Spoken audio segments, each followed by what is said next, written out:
Well, welcome everyone. My task this evening is to ensure that at the appropriate moment you switch off your mics so that there's no background noise, and that you are aware that we're recording this event. And that means that your faces could potentially appear on the screen at some point. And if you'd rather that shouldn't happen, then just turn off your cameras, then we don't see you. There'll be an opportunity for questions towards the end, but it's my colleague from Pax Christi Scotland, Marion Pallister, who's going to go through the events this evening and introduce the speakers. So I'll hand over to Marion right now. Thank you very, very much, Julie, and hello wherever you are in the world. I'm Marion Pallister, and I'd like to welcome you all to this online event under our banner headline of Catholics and COP26. As chair of Pax Christi Scotland, I'm delighted that we've been able to join with Julie and the Glasgow University Theology and Religious Studies Department to host this series of events that we intend will raise issues that concern us all about the effects of the climate emergency. Each event is tackling different aspects of the effects of climate change, and we've welcomed distinguished panels of speakers to each one, this event being no exception. Could I take the opportunity to thank Julie from the department for all her hard work in putting the events together. And we've got something quite special this evening, so I thank our speakers and all of you who are joining us, and hopefully it being a Thursday night, perhaps people are coming home from work and switching on, so we'll look forward to as many joining us as possible. This event looks at the way some individuals and communities are more vulnerable to climate impacts than others. As Pope Francis observes in Laudato Si, where there is environmental and social degradation, the vulnerable are hardest hit. Drought, failure of hydropower and other climate effects are taking a heavy toll in sub-Saharan Africa. And I've got to say that Sister Veronica, who is with us this evening, had no electricity today in Zambia from 11 o'clock this morning. That's the kind of situation that so many are facing around the world. And it's especially difficult for women and girls. The most vulnerable and marginalized in all societies always suffer from the most adverse conditions. And we've seen that during the pandemic. And the climate emergency requires special resilience, special strategies of resistance. Pax Christi Scotland regards the lack of consideration of these factors as a collective act of violence. We can only hope that the voices we hear at this event may be heard by the COP26 negotiators and by those who are greenwashing their activities at the cost of the peace of mind of so many sidelined in our societies. I'm sure you'll have questions to raise with our speakers, and I would ask you to put those in the chat box for our question and answer session that will take place after we've heard all three speak. So please write them down. Don't forget them.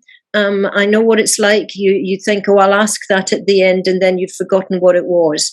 But to begin at the beginning, may I ask Sister Veronica Nyoni, Teresian sister and head teacher at St. Columba's Community Secondary School in Lusaka, Zambia, to open the meeting with a prayer. Sister Veronica. Thank you. Shall we pray? In the name of the Father, the Son, and the Holy Spirit. Amen. Almighty God, you created the world and gave it into our care, so that in obedience to you, we might save all people.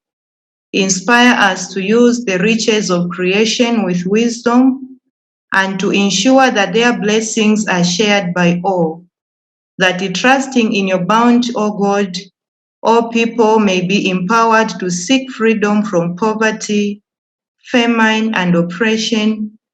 Help us to act now for the good of our common earth, for the future generation, and for all your creatures.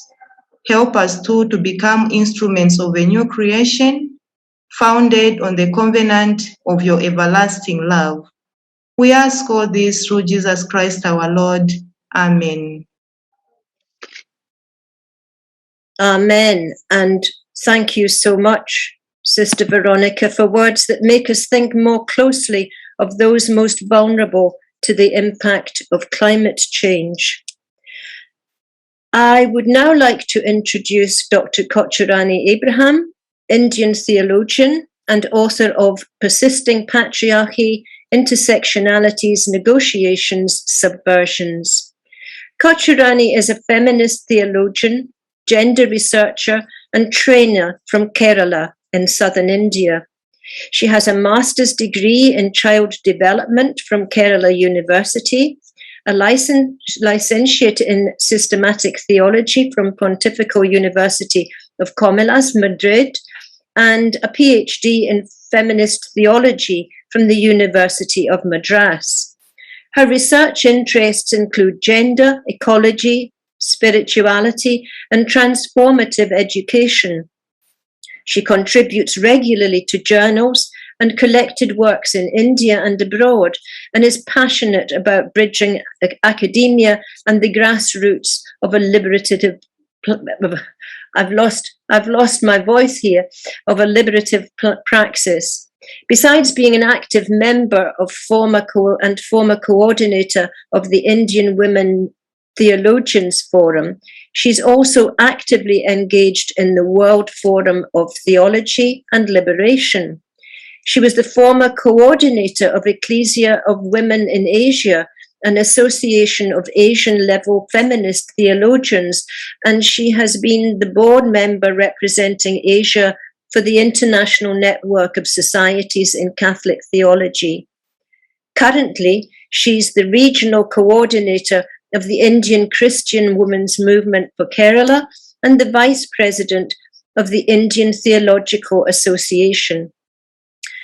I hope that she's now going to set the scene for this evening's event on the marginalized, applying a gender lens to the COP26 issues with a talk entitled Climate Emergency and Ecological Conversion, a Gender Perspective. Kochurani, can I hand over to you, please? Thank you very much, Marian. So, thank you very much for this opportunity to be connected with all of you at this very moment when the whole world is deeply concerned about the climate crisis. And I really thank Julie, Marian, and the rest of the organizers for creating this platform where we can address these concerns from a theological perspective. Actually, I would have loved to join every day, but since it comes rather late here, I couldn't make it. Okay, so I'll proceed straight with the topic. I've titled it Climate Emergency and Ecological Conversion. So I shall explain it. I want to start on a personal note. Almost for the last 15 years, I've been engaging with climate concerns consciously, in the sense in writing, in training people. It all started with the feeling about plastics, use of plastics and all that, but now it has gone deeper to deeper concerns. But even though I've been really with this issue, a gut sense of the urgency of addressing it dawned on me in the very recent years. And knowing the impact of climate change at close quarters.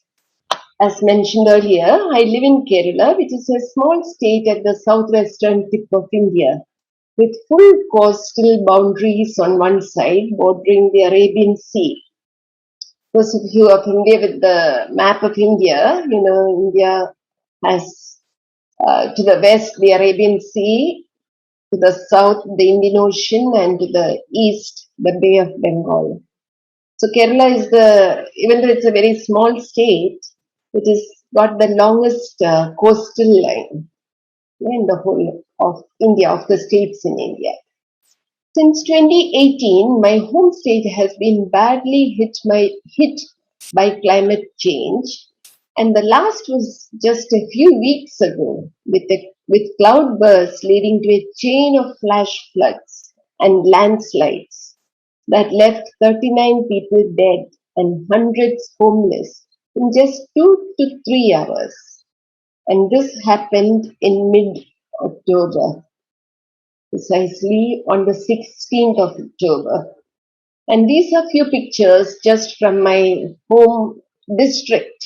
In Kerala, the states are divided into districts. And I live in a district called Kottayam. Even though there was a massive flood in Kerala in 2018, our district was rather, at least my hometown was spared because we are not touching the coast, nor are we directly on the high ranges. But this time, because of the cloudburst, it was a very nightmarish experience. I remember all of us being, kind of sitting paralyzed in a room for about 3 hours, not knowing where to move, even to another room, because it was so fierce with lightning. Only by evening we came to know it was a cloudburst. And these pictures are from around, 20 to 25 kilometers from where I stay. Because of this massive landslide, which is shown here, this family of 6 got washed up in no time. And, it is just only when you know it at close quarters, you know what climate emergency is all about. This house, which was a rather strong house, but was closer to a river, it has one floor down. It was just toppled upside down. So, scientists link the fast-changing weather patterns in the state to the rise in surface temperature of the Arabian Sea, which has increased by 1.2 to 1.4 degrees Celsius in the last 2 decades.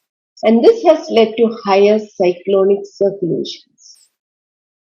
Given the situation of heightened vulnerability, climate emergency has become a familiar expression even for ordinary people here in the state. And I imagine this could be true of millions who are affected across the globe. So this is the state of Kerala, this bordering Arabian Sea. Now, climate emergency, certainly there is a growing consciousness of the urgency to reduce or halt climate change and avoid the potentially irreversible environmental damage resulting from it.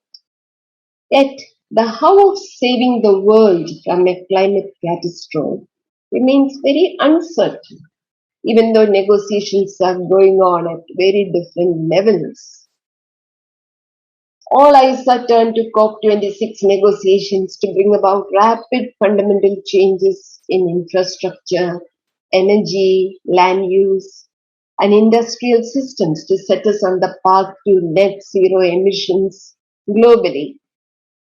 Yet the question remains, can COP26 provide an adequate response to the present relational crisis between humans and the earth?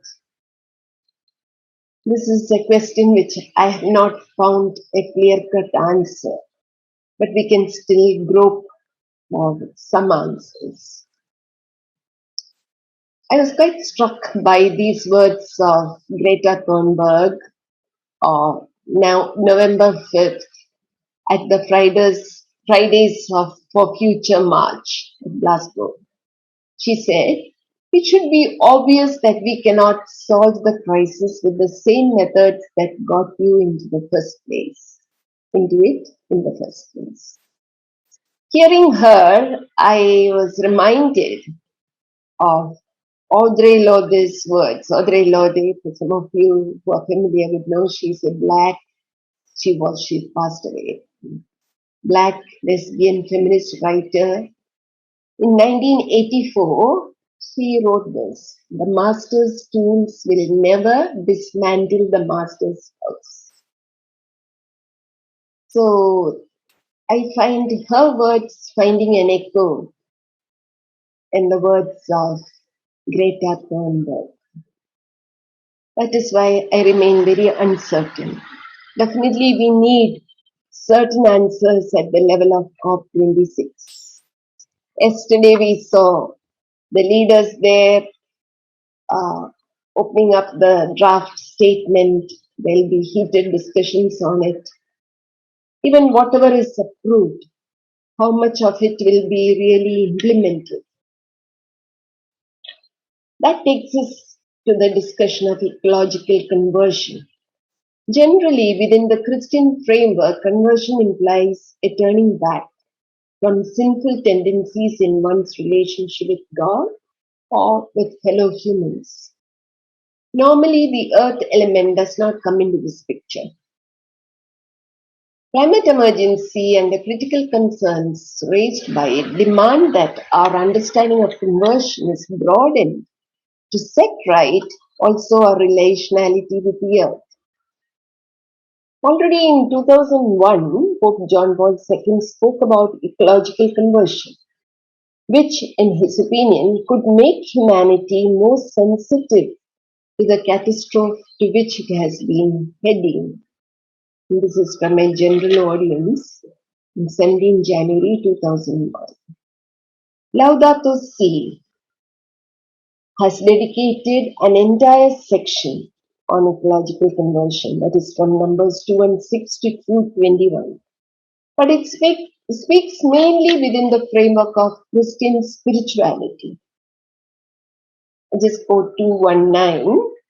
In the context of unethical consumerism, bereft of social or ecological awareness, the encyclical asserts that ecological conversion needed to bring about a lasting change is also a community conversion. So it is not sufficient that individuals are converted to the earth, but we also need to be converted as community, as nations. Even as Pope Francis expects that this conversion towards ecological concerns would foster a spirit of generous care, tenderness, and gratitude, there is a problem as the approach of Laudato Si is basically anthropocentric and endorses human superiority. It only cautions that human superiority should not become, I quote, a reason for personal glory or irresponsible dominion, but rather a different capacity which, in turn, entails a serious responsibility stemming from our faith. Laudato Si, 2:20. Now I want to move into ecological conversion from a gender perspective. All of us know very well that climate change is not gender neutral, but has gender differentiated causes and effects. Marian has already introduced that women are indeed the most severely affected by climate change and natural disasters.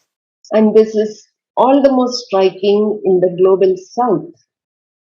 Their vulnerability is not innate, rather it is a result of inequities produced through gendered social roles, discrimination, and poverty. This makes it imperative that a critical gender analysis of climate crisis is important, not just from the point of view of understanding its impact on humans, but also for analyzing its root causes. Gendered association between women and earth runs deep in cultures which have strong patriarchal undercurrents. A linguistic example I'm going to give you a linguistic example. There's a saying, Pennayal Bhumyolam Shamikana. This is from my mother tongue, Malayalam, which is spoken in Kerala. which means to say a woman must be patient like the earth. All of us girls here in my state have grown up hearing this. Patience prescribed as an antidote to suffering. The gendered linkages between women and nature always also brought out in the metaphor of the seed and the earth.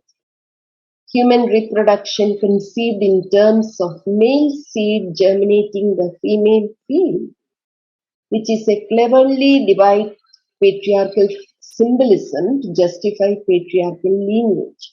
In most of the Indian languages, this metaphor, interplay between seed and the earth, the semen, and the female body, female sexuality, needs to be passive like the earth. So it is a very sexually charged symbolism. So in cultures marked by patriarchy, such associations serve to legitimize the abuse of women, particularly sexual abuse of women, and that of the earth in the process of extracting their resources. Now I want to take a look at the historical grounding of this gendered association between women and the earth. This can be traced to the heroes of English Renaissance like Francis Bacon and William Harvey, who deployed sexual politics to structure power over nature. In the Renaissance and scientific revolution, nature was considered as female. Bacon advocated extracting nature's secrets from her bosom through science and technology. This thinking nourished and justified raping the earth to extract her resources, and it had a marking impact on the development of mining industry during the Industrial Revolution. One of Bacon's earliest, though posthumously published works, The Masculine Birth of Time, written in 1602 to 1603, is subtitled The Great Instauration of the Dominion of Man over the Universe. For many eco-feminists, his words take on a chilling significance as he wrote this at the time of the Great European Witch Hunt, when many defenseless women were being tortured on a huge scale in order to extract the truth behind the powers that they exercised. This is from Mary Gray. Now, how do we deconstruct the gendered association between women and earth? And I draw from Eco-Feminist Responses. In 2007, at the Bali Climate Conference, the slogan, "No climate justice without gender justice," found a strong echo. There has been a shift in ecofeminism which emerged mainly from the 1970s. There has been a shift from focusing on women as individuals and groups to considering gender as a system of structuring power relations. Consequently, gendering of the earth is strongly challenged.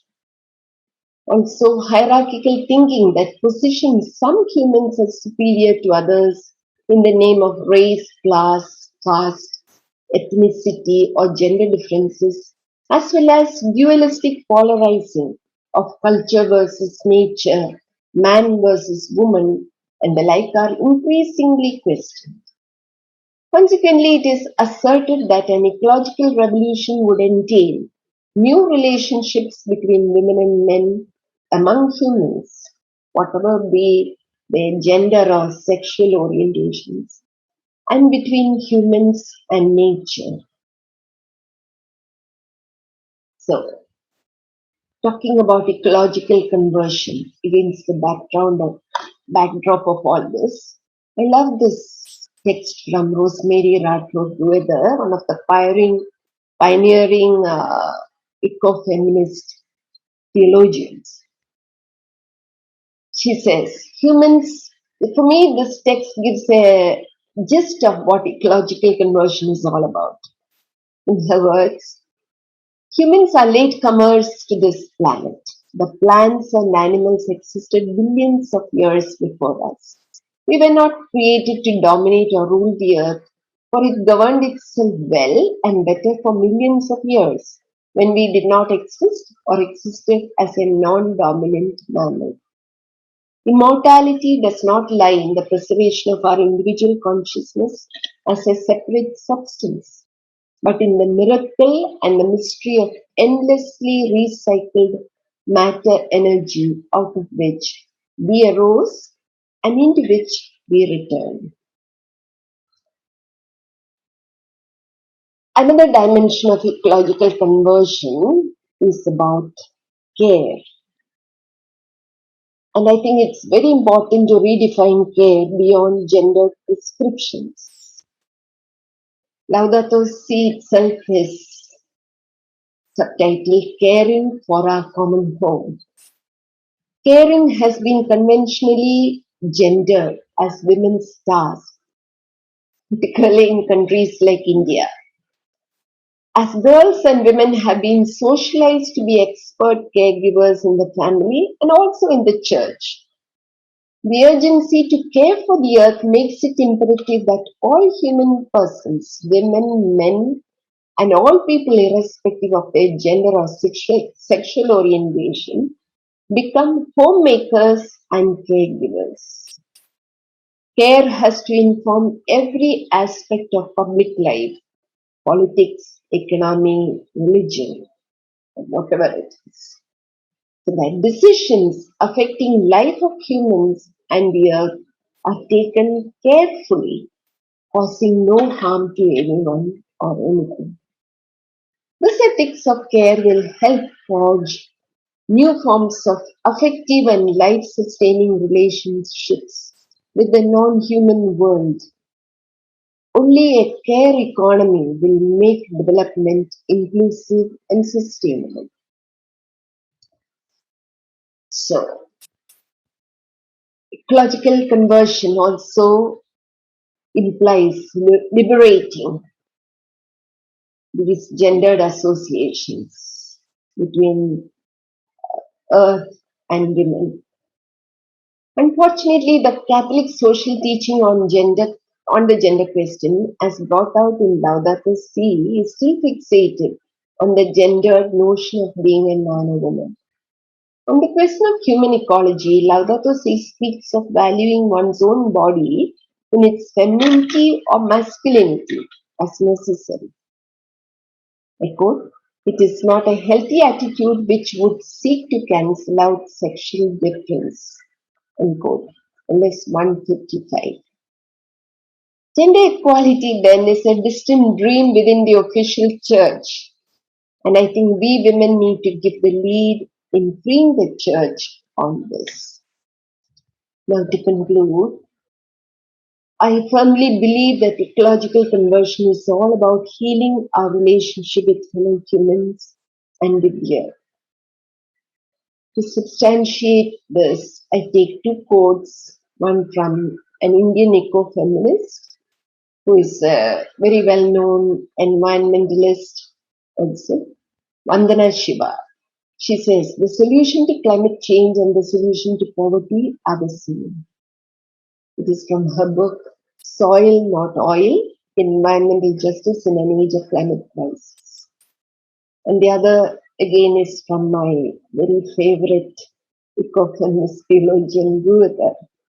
She says, "If dominating and destructive relations to the earth are interrelated with gender, class, and racial domination, then a healed relation to the earth cannot come about simply through technological fixes. It demands a social reordering to bring about just and loving interrelationship between men and women, between races and nations, between groups presently stratified into social classes, manifest in great disparities of access to the means of life." To conclude with this challenge. This challenge before us then is to translate these texts to the texture of life by consciously being on the path of ecological conversion. Thank you. Thank you so much for all of those insights, for shocking us with the detail of the climate emergency effects on your own part of the world. But I think what I've taken from that is that decisions must be taken carefully. I think that that is a phrase that we should be taking forward. And if I could now introduce Professor Mary Jo Iozzio, PhD, STL, Professor of Moral Theology at Boston College, School of Theology and Ministry, who has a special interest in disability studies, anti-racism, feminist theology, and gender. Mary Jo teaches Catholic social ethics, fundamental moral theology, and the critiques of systematic bias, with special interest in disability studies, anti-racism, feminist theology, gender, intersectionality, and access to the common weal. She lectures and writes extensively on disability at the intersections of theological ethics, anthropology, and justice. As well as her many publications, she's edited or co-edited the Journal of Religion, Disability and Health, the Journal of Moral Theology, and the Journal of Society of Christian Ethics. She's completing an ebook for Georgetown University Press, Disability Ethics, Preferential Justice, A Catholic Perspective, and a manuscript for Baylor University Press on a theological ethics of disability. For us, she explores climate change and the vulnerable, people with disability. So over to you, Mary Jo. Thank you. Thank you so much, Marian, and thank you all for being here. I'm very excited to be with Pax Christi Scotland. Okay, so here's the first slide. It's just the title page, and this image in the right-hand corner as you're looking at your screen is of this amazing creation, a really, truly amazing creation of God's. And in our universe, they're called diatoms. And it's almost as if every diatom in the world is different from every other diatom in the world. I'm trying to move I have to go down here. Forgive me, technology. There we go. There we are on page 2. So again, I've got the image of the diatoms here. Artists, once microscopes were invented, people started looking at everything. These diatoms are, for all intents and purposes, found in places like sewers, in any puddles of water that you might come upon, in the oceans. They are the most diverse of a single species of thing on the planet, and they are probably also very close to the most present creature on the planet. They're everywhere. So pull out your microscope the next time there's a little flood and take a look. Or binoculars, maybe. Some of them can be seen by binoculars, and you'll find some of these things. They won't necessarily be colored like this. It's something that the Victorian artists had done, and they made beautiful books of diatoms, and now it's become an art form. So I've got this introductory material, and then there's 5 parts to my presentation. And here we go. So the first thing is, who counts as persons, and who is doing the counting? This is a really critical question. As Kochurani has suggested, it has convinced us what is true of the way that patriarchy has ruled in India and over the entire globe is true even perhaps more so over persons with disability, who, like the diatoms, are everywhere and in every culture, on every continent, in every place. The challenge is, who is paying attention to the numbers of persons with disability, but not necessarily the numbers so much as the care for, the attention to, the responsibilities with persons with disability. So what we know for sure from the critique of feminist authors, of gender-othered authors, and certainly of racially othered persons, is that someone got the notion that he, more likely than she, was better than and different than, ontologically different than the rest.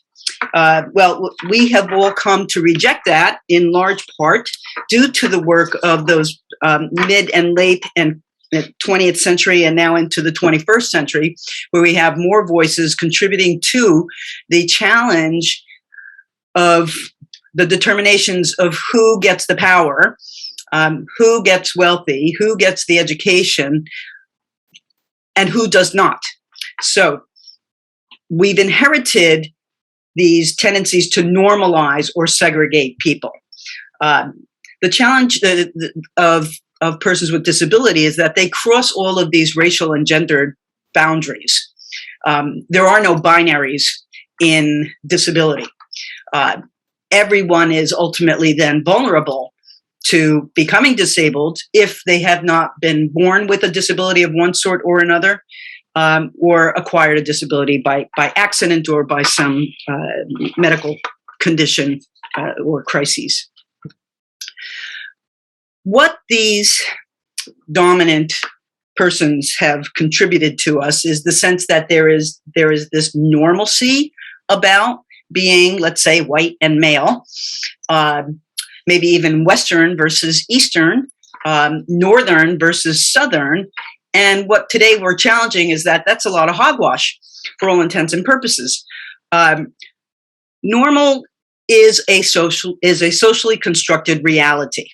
So if the norm is to be a man, every woman is therefore abnormal. Well, that's absurd.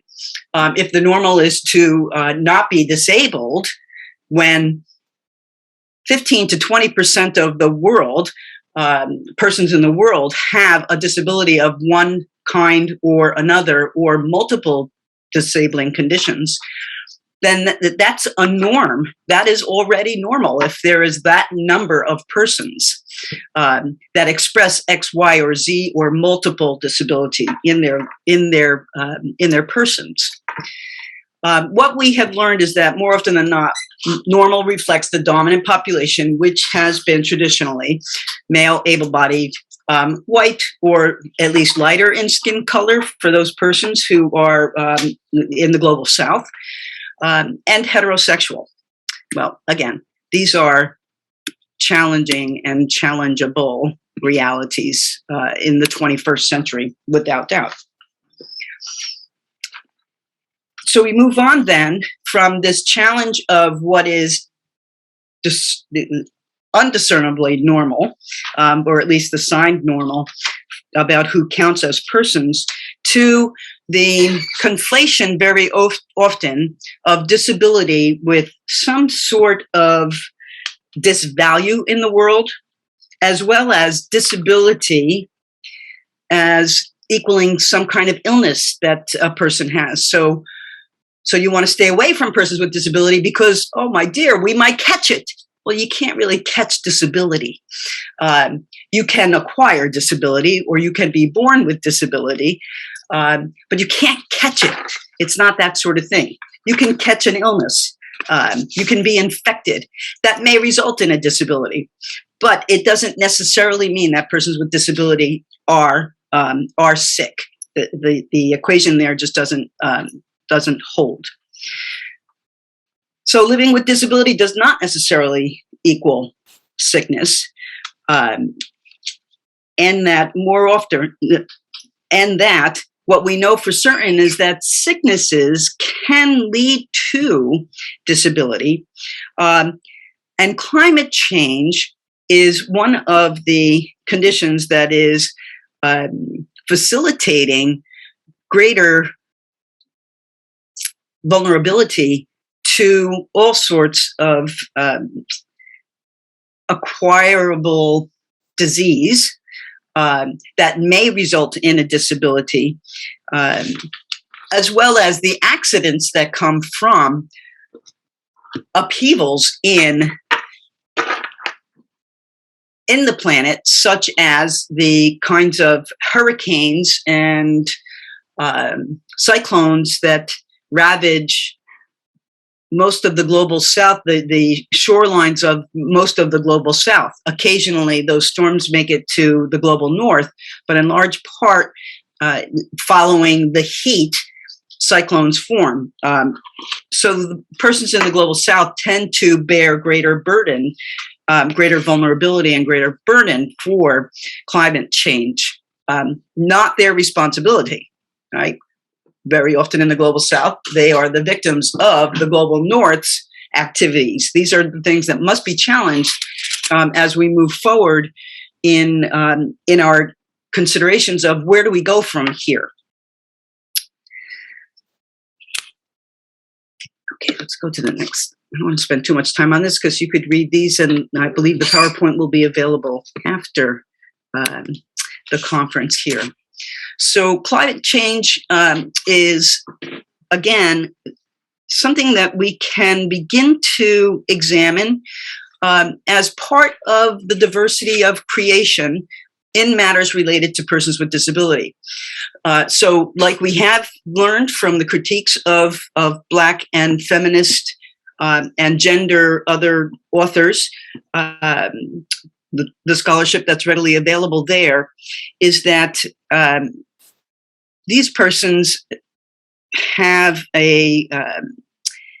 have less access to the goods of creation, but the natural resources with which God has endowed this planet were intended for everyone. They are still intended for everyone. So the natural resources that are, in fact, in jeopardy are the things that both the able-bodied, the wealthy, and those who are disabled and the impoverished all need. We all need fresh air, potable water. We need earth to plant our next season of crops. We need the sun and moon and the stars to light our days and nights, and to fuel all of those creative forces that cause plants to burst through the earth. So trees, plants, mountains, these are the natural resources that we can delight in as well as we depend on. So as we all know, those who are impoverished have less access to more and more scarce resources. Our responsibility is to ensure that all persons, particularly those who are the most vulnerable, have access first, right? You feed those who are starving first, not those who with full bellies. Part of my work is to look at what I've defined as kaleidoscopic fecundity. I look at the creation and I am astounded at the diversity that's there. So it's kaleidoscopic. I deliberately use this term kaleidoscopic with my childhood memories of peering through kaleidoscopes, and I still have kaleidoscopes here on my windowsill that I peer through every now and again, and all of the colors of the universe are reflected in the term kaleidoscope.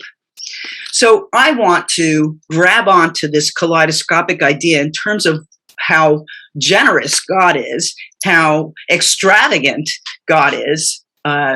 So we have extravagant affections. We have an extravagant kaleidoscopic fecundity also at work in God's work for us and the planet in its entirety, perhaps especially in humankind. Knowing that we are a group assembled at this hour, this very hour, on this very day, from many diverse places on the planet, that's a sign of tremendous fecund imaginary. on the part of God. What we have often forgotten is that persons with disability are part of the diversity in humankind. It's always been true. There have been people with disability throughout history, and there are occasional historical records about some of these people. A good deal of it recounts, a good deal of the history recounts some terrible things, similar to lynching, similar to shaming, similar to a good deal of abuse, both women and men with disabilities, children with disabilities being abused by those who have greater power over them. Violence being done to them. What we need to keep on our minds, in our memories, in our thinking about the future is that not only can any one of us who is at the moment not disabled, any one of us can join at any time. And with the joining into that community, we are more likely, particularly if we live in impoverished communities, to experience an ever greater depth to the impoverishment of our lives.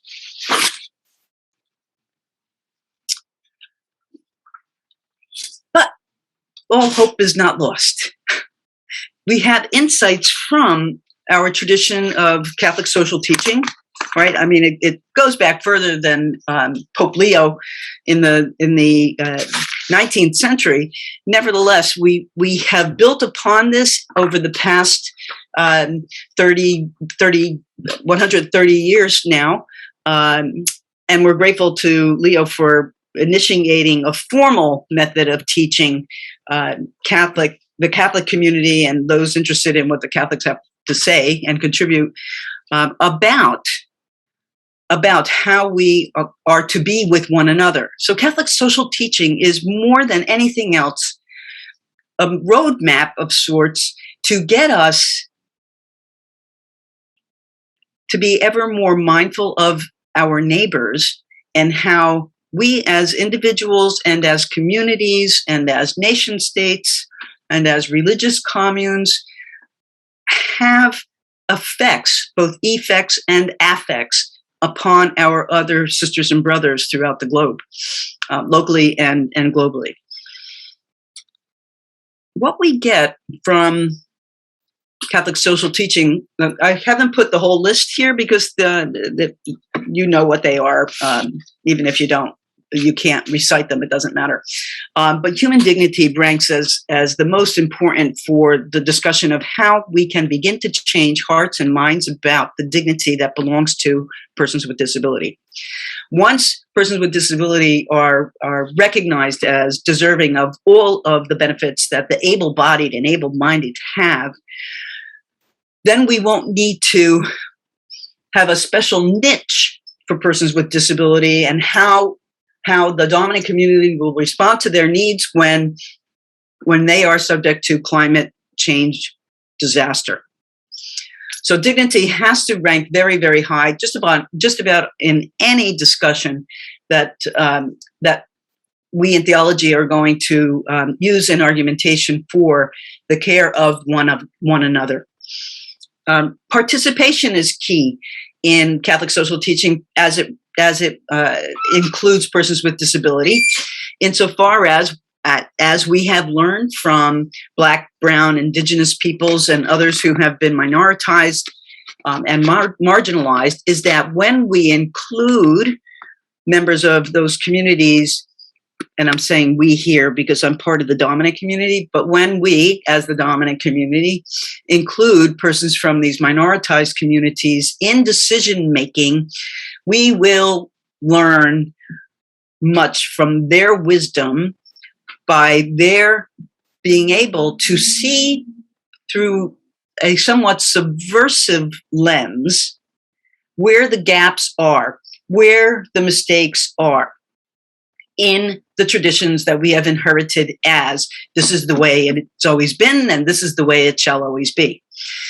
So it is that preferential option for the poor, recognizing that those who are poor or otherwise impoverished, otherwise oppressed, have a keener perception of what's really going on, and those persons are able to help those of us who sit in places of power or are members of a dominant community fail to see how the systems, how the structures continue to oppress, continue to deny, continue to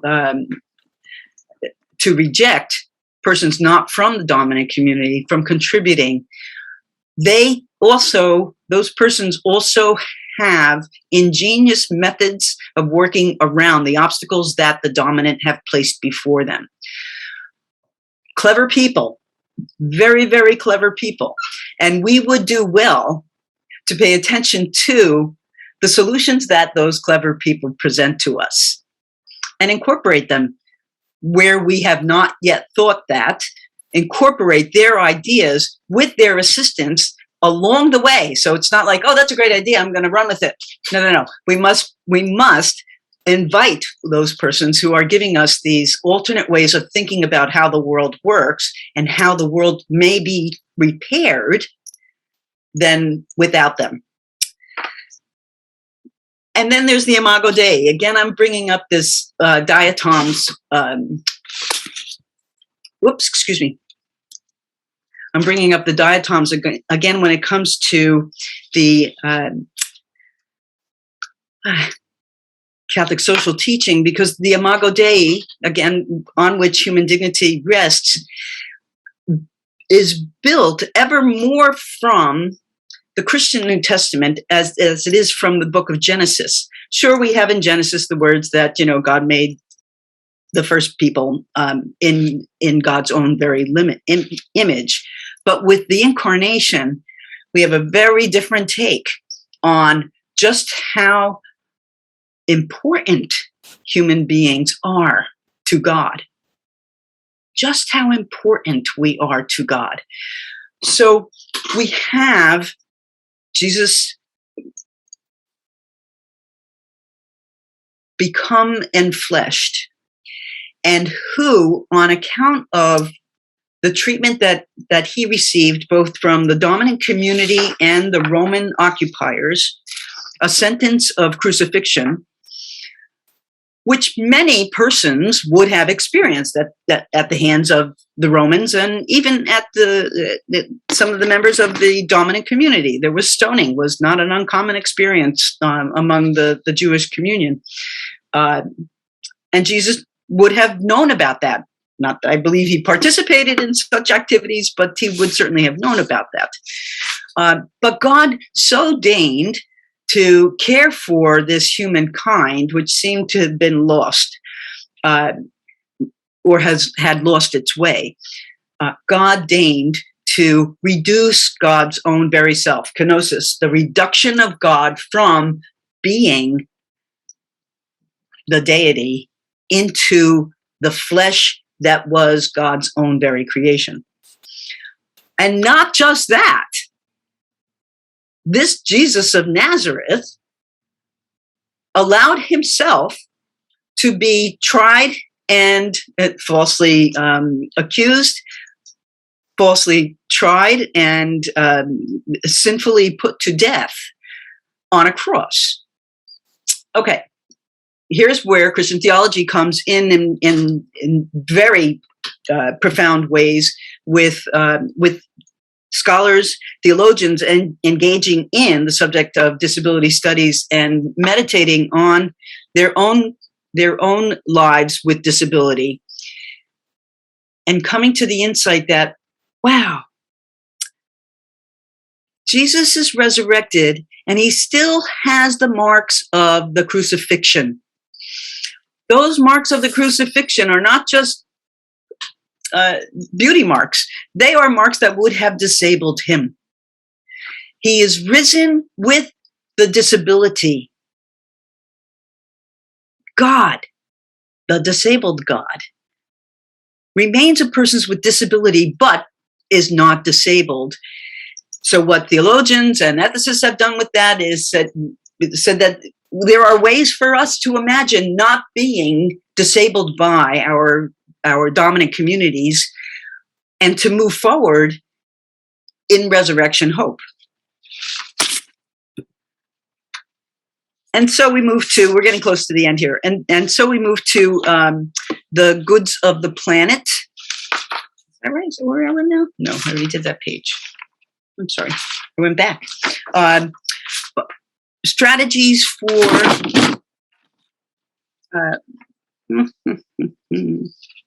the consistent ethics of life.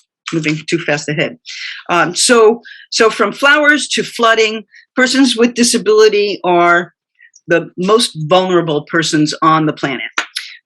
We are called alternately to be a community of life that promotes life and the good of others. And this is what the consistent ethic of life that has been embraced by the Catholic Communion. This consistent ethic of life goes, yes, certainly from conception to death, but it requires us, of us as well to pay attention to all the stuff that happens in between. We must be mindful of the opportunities and the access that all persons have to those conditions necessary for not just living, but for a life wherein the individual and the communities of individuals may thrive, right? We're not invited to just survive. Our God is a God of abundance. And abundance must surely refer to thriving, as opposed to simply surviving. So we have to recognize that where we can be present with persons with disability, we need to ensure that persons with disability have the same access to all of the human developed contributions to well-being that those who are privileged have. So we are relational in nature. We depend on one another. We depend on one another in ways that we don't pay much attention to. For example, when we are driving our cars on our roadways and highways, we are depending that the driver in the car to our left or to our right or to our front or rear is going to maintain a safe distance between us so that none of us are met with an accident of some sort. We trust people. We are already, even without knowing who those persons in other vehicles are, we trust them that they will take care for selfish reasons as well as reasons for everyone else who's on the road that day. We are relational in nature, and what our tradition as Catholic Christians moves us toward is this preferential option, again, for those who are most vulnerable. Therefore, we've got to be paying attention to our elders, right, who, for all intents and purposes, are very near disability, having disability, or already living with disability.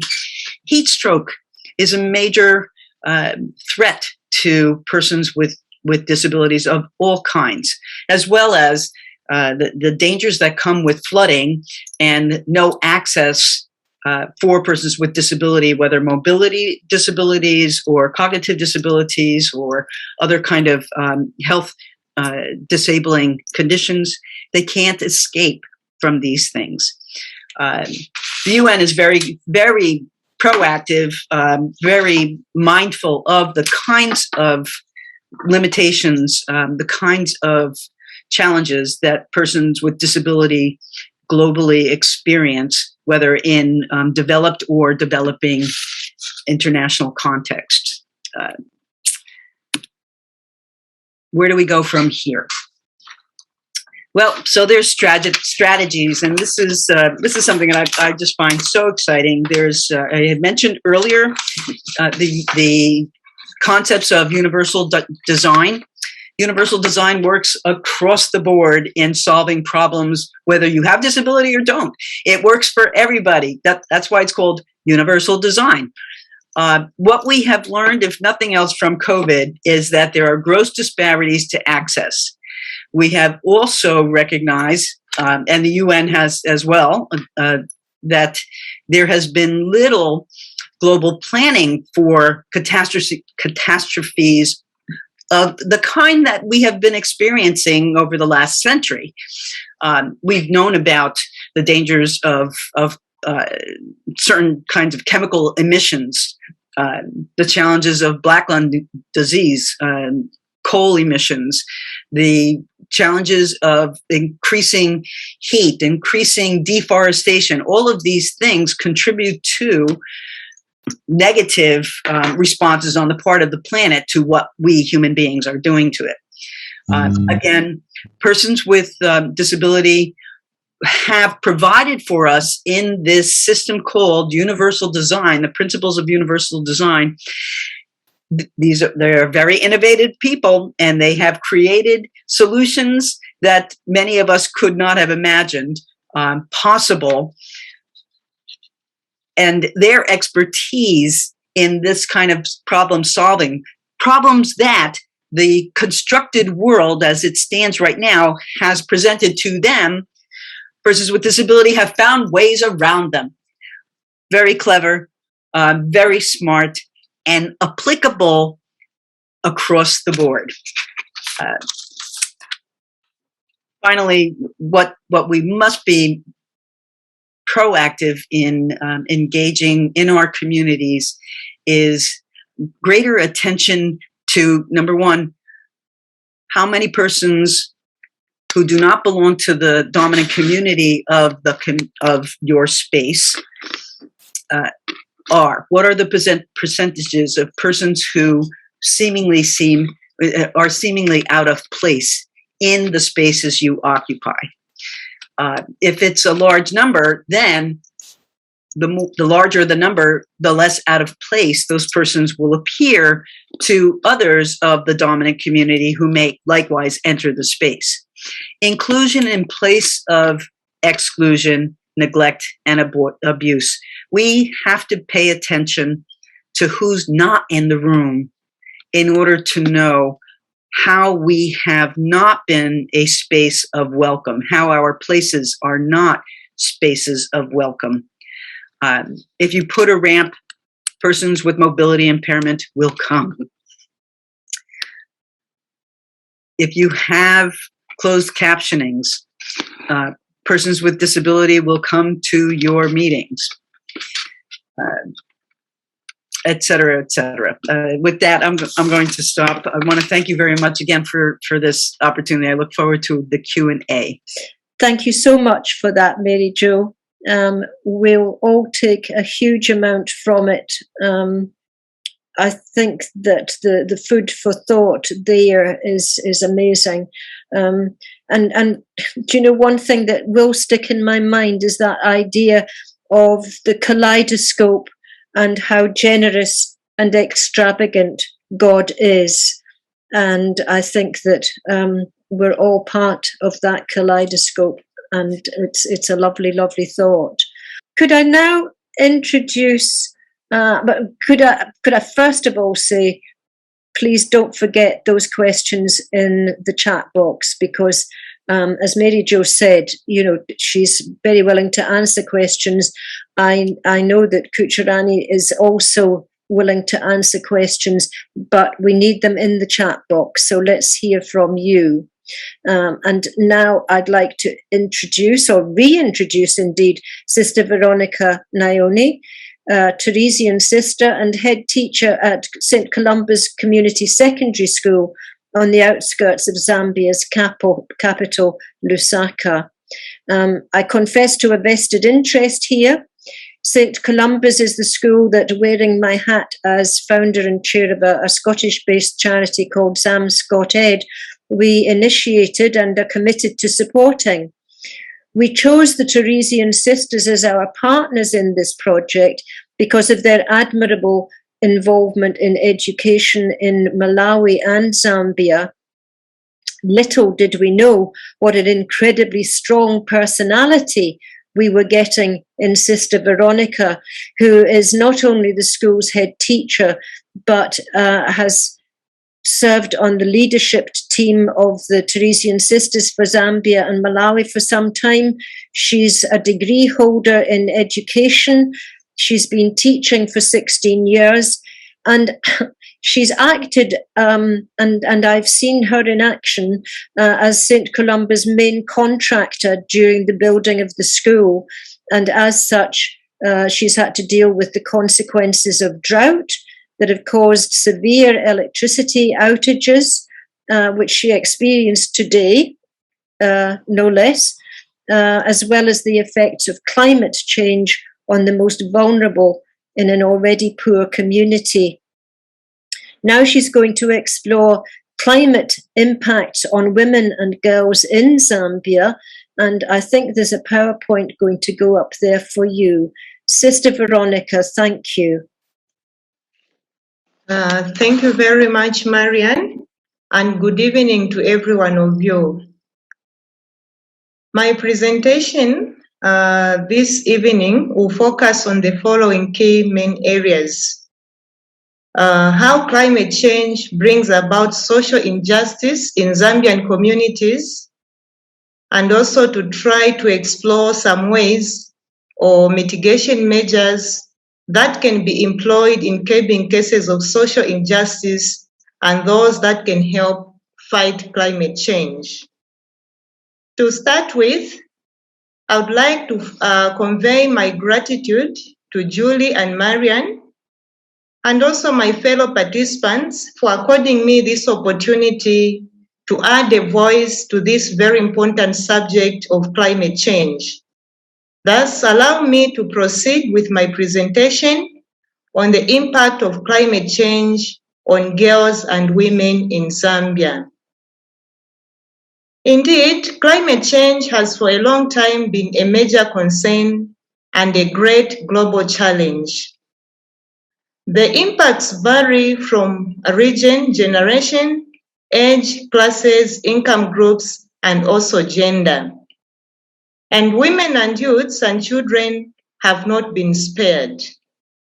Thus, climate change is an added distressor to already existing socio-economic challenges that women suffer, more especially issues to do with gender inequalities, with respect to human rights, political and economic status, housing conditions, exposure to violence, education, and health.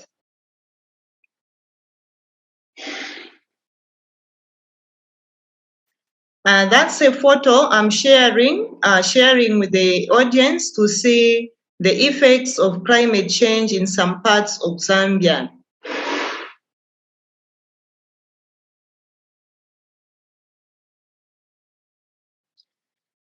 Continuation on the effects of climate change.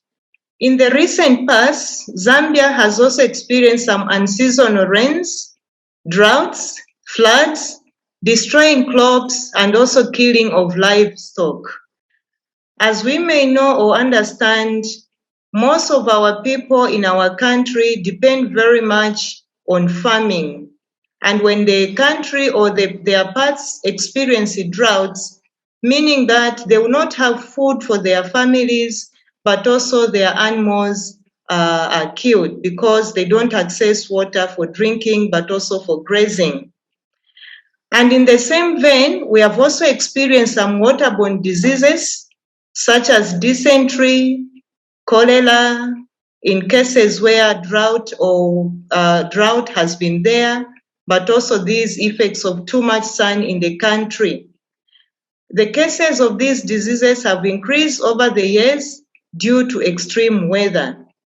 And the single mothers must stop economic activity to concentrate on childcare. On this point, allow me to explain more. Most of our women in the country depend much on doing some simple selling of simple things like tomatoes, vegetables, and so on. Now, when they are affected with such calamity, they are forced to stop selling of their things in order to find something for their families. They end up concentrating on nursing the child who is unwell. And also the extreme heat is also a contributing factor to cancer and heart diseases, causing people to suffer more due to change in climate. For instance, of late, we have also experienced the number of people suffering from stroke. Just maybe taking a shower or taking a bath, we have experienced people just collapsing there and then, taken to the hospital, they are certified dead. And also rural families experience poverty trap. As I've already said to you, to say farming is a major way in which people survive, but because of these unfavorable conditions, struggles has been very high in order to access some finances. And women and girls are the ones who struggle to fend for their families. A lot of men do not care much of the families because of the tradition and culture we have. You find that a woman or a girl is the one who is supposed to feed the family, but also to find something to clothe the family. Besides, the women present or represent the majority of the world's poor and proportionally more dependent on threatened natural resources.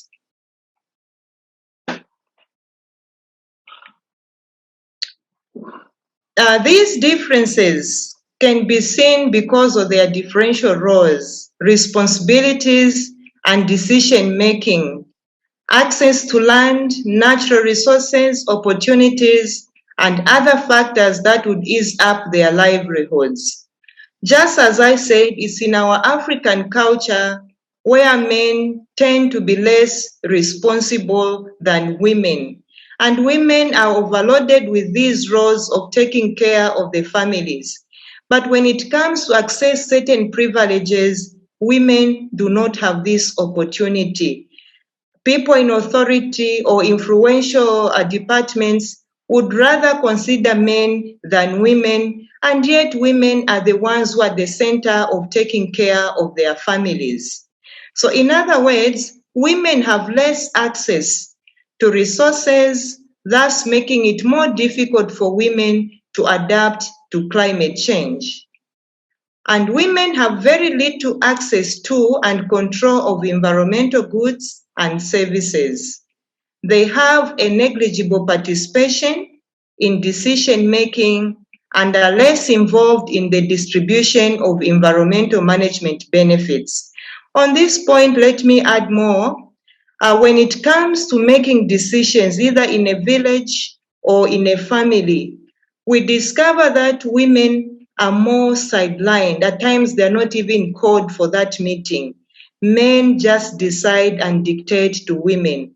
And this puts our women in a very, very awkward situation, such that their suffering is not lessened, but at the end of it all, we find that they are the ones suffering more in order to take care of the families that are attached to their care. And also the extreme weather that we are experiencing has also led to excessive droughts and floods. I would give an example. Last week, we just have first rain in our country in Lusaka, and a lot of floods already. And women are the ones who are mostly affected. And this is also seen in other areas because women are the ones who are supposed to secure household livelihoods. And this leaves less time for women to access training and education, develop skills, or earn income.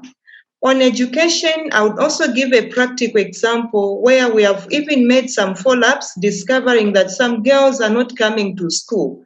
Why?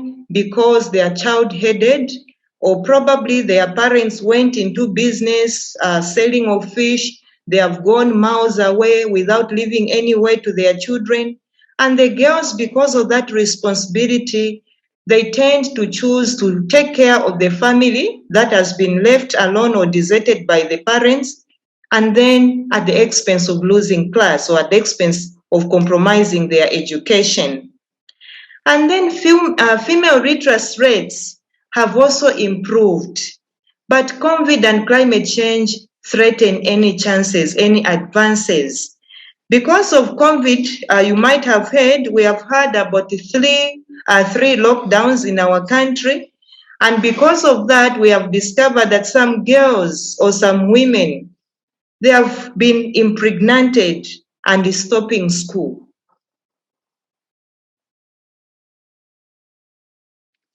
That's also photo is showing some of our girls drawing water from long distance places because of the droughts and at the expense of missing classes. Instead of being in school, these children at times are subjected to go and fetch water from long distance places. Another picture showing the redress levels being halted as we are trying to curb this vice of taking care of forcing girls to be responsible for families. So we see our pupils at our school through counseling and some sessions with girls in trying to improve their redress levels. Okay, we come to mitigation. Having explained the challenges that probably are being experienced in our environment, there are few suggestions that have been proposed in order to stop this climate change.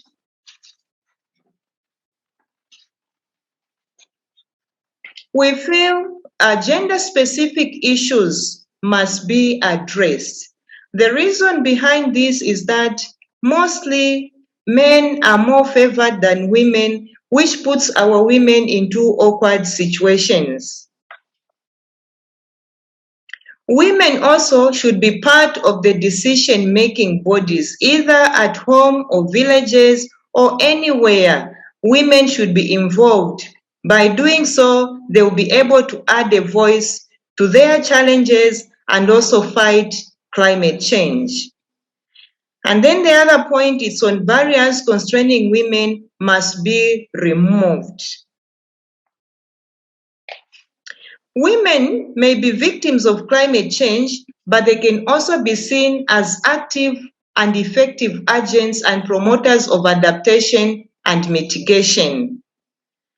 Women have historically developed knowledge and skills related to water harvesting, storage, food preservation, rationing, and natural resource management. On that one, allow me also to give an example to say probably from way back it has been there traditionally, where, for instance, when it's raining, women would put buckets around the house in order to harvest water, which they would use for bathing children, cleaning of the plates, and so on. And also for food preservation, this time around when we have mango, you find many women trying to preserve food for future use.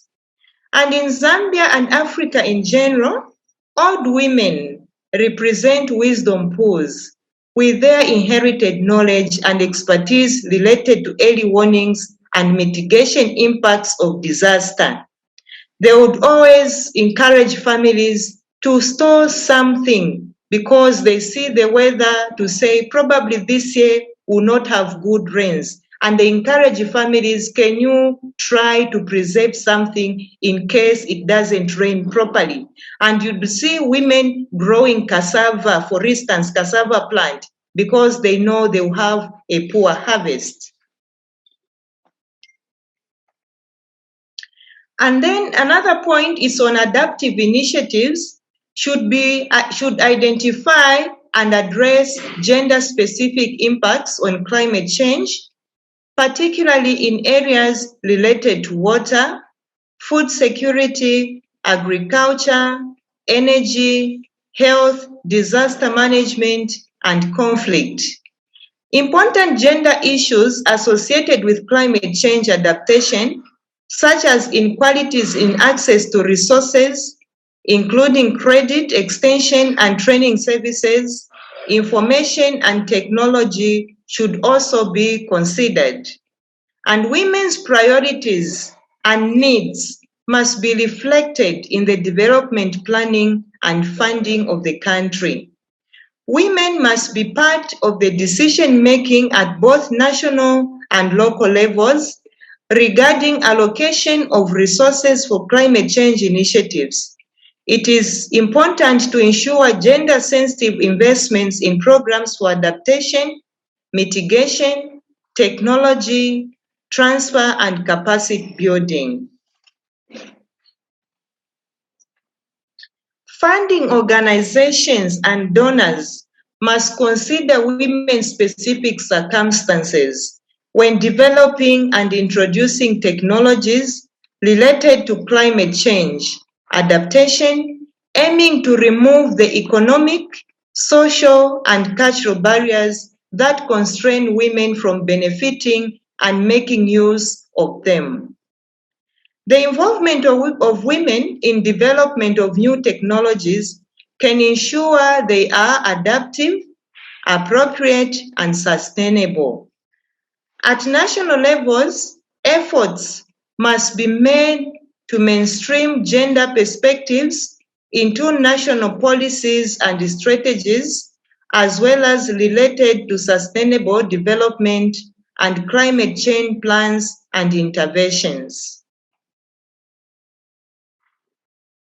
Finally, allow me to thank you most sincerely once more, my dear listeners, for listening. But also, my humble prayer to you all is that we can make a difference, more especially in trying to restore our Mother Earth by practicing health methods in protecting our environment, for together we can do it. Thank you. I feel that together we can do it. And one of the things that I might suggest is that Sister Veronica and Kochurani get together over the airwaves, because I've seen in Kerala and elsewhere in India where women got together with financial projects that helped them out of poverty, that perhaps could help in the Zambian situation as they go forward and try to make a difference. So thank you, Sister Veronica, for bringing home the real life experiences of the impacts of climate change. I'm now going to ask Julie to say a little bit about the Theology and Religious Studies Department inspiration for this series of events. And I wonder if, when she conceived the idea, that she foresaw it would bring together speakers who could testify in so many different ways to how Catholics around the world are already reacting to the impacts of the climate emergency. Julie. Thank you, Marion. Well, you know, this was a very humble initiative to begin with. And like Topsy, it grew, because guess what? As I invited lots and lots of people to be part of this, people kept saying, yes, we want to say something about this. We have something to say. And in our region, this issue is affecting us, and I can talk about it. So there was a huge willingness on the part of people. And it's interesting as well how often this question of women and girls, the gender question, arises, and so many of the speakers are female. They've experienced this really at the cutting edge. So the inspiration was to showcase the many and various Catholic voices that exist across the globe experiencing climate change, but also drawing on the insights of their Christian tradition and the wisdom of their locale to offer solutions, suggestions, and to incorporate faith voice into the many voices at COP26, which often are left out of the picture. So it was trying to tell a fuller story than the story that you hear in the media presentations of the high-level meetings and so on, and to get the real range of voices, and not just voices from the North, but a proper mix of the hugely and colourful global Catholicism in all its radiant diversity that exists. That was the inspiration. And the partnership with Pax Christi Scotland has given it that complete credibility that comes from seeing the connection between climate change, justice, and peace. Sorry, Julie, we've almost run out of time. Do we have time for a quick question? Let me just read out the questions, and I'm going to read out them all, and folk can respond as they see fit. Françoise has posted that the Master's House could well be the capitalist, very unethical system that has grown out of colonialism, plunder, etc. This is going on today and is a cause of massive poverty and global warming. This system has to be radically challenged, a challenge to big corporates and multinationals. Love, justice are very needed alternatives. And I'm just going to scroll on. There's a comment here from Martin saying it's very disappointing that access to the COP venues in Glasgow was so poor for people with disabilities. You might have seen that reported in the media. People with disabilities are among the most vulnerable to the effects of climate change, but they're being excluded from the decision-making and their voices are being ignored. Ed asks whether disability is the correct term for those who are different from others, picking up a point that Mary Jo made. And Rosalind was mentioning the way in which the presentations have been very challenging for her own perceptions, and especially regarding the use of language. I think we've all been in that situation, trying to find the right form of words and not create any unintentional offence. Rosalind asks whether the speakers would like to expand on the question of the problem of language. Does anybody want to expand on that use of language? I'll take a stab at it. You have to be very deliberate in formulating your responses, in organizing your thoughts and your presentations. It makes a great deal of sense to me to be as inclusive as possible when I'm doing my presentations and or writing. At the moment, it can seem very cumbersome to use these big, long titles. So persons with disability or people with disability, you know, sometimes you're referring to a particular group with that has a shared kind of disability. So you may say people there in reference to that particular disability, but you have to. It's a tightrope walk, but it takes a discipline to ensure that our use of pronouns and the terms that we're using to identify persons, particularly those with whom we do not immediately resemble, for whom we do not immediately resemble, to be careful of not offending. And this isn't, just playing into the current jargon of what's acceptable and what isn't. It's a matter of respect for one another.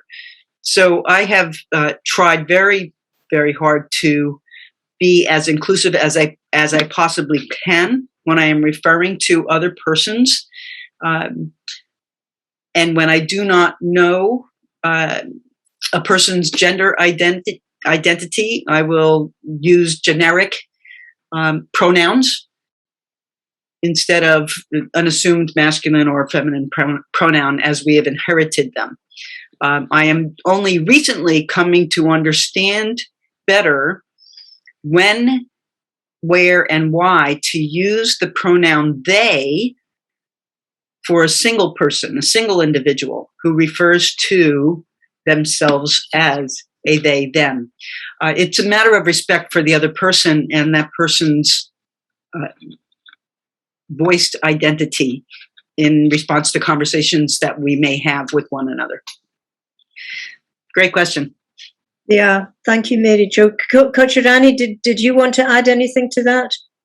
When I read the question, a thought that came to me was sort of rephrasing what Mary Jo started with. Who counts and who does the counting?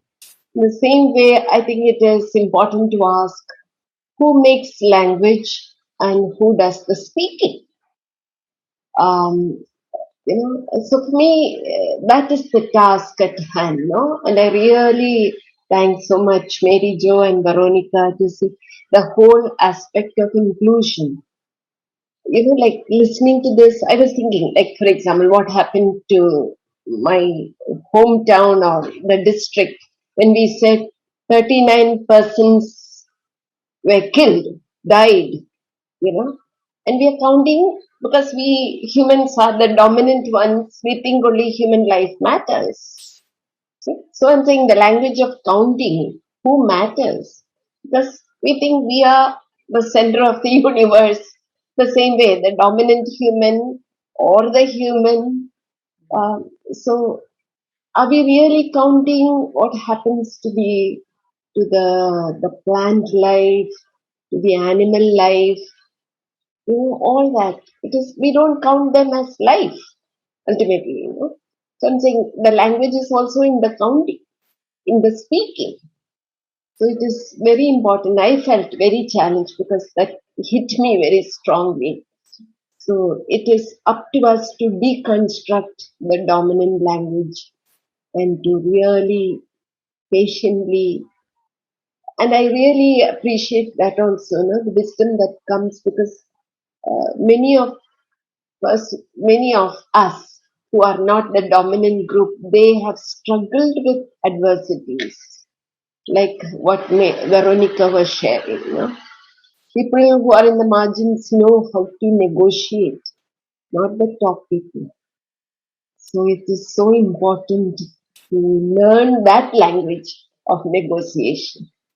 That is also language, not just the spoken text, It is, I've been, fascinated the first time I read Mary Daly, and she spoke about who has appropriated the text and who is coping with the texture.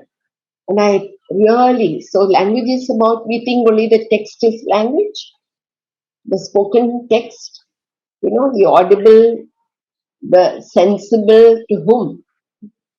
So can we really see the language of negotiation of people who are hit hard, or even those other forms of life whom we don't count as persons? So I think it's a complex issue, language itself, and we need to engage with great attention, with care there also.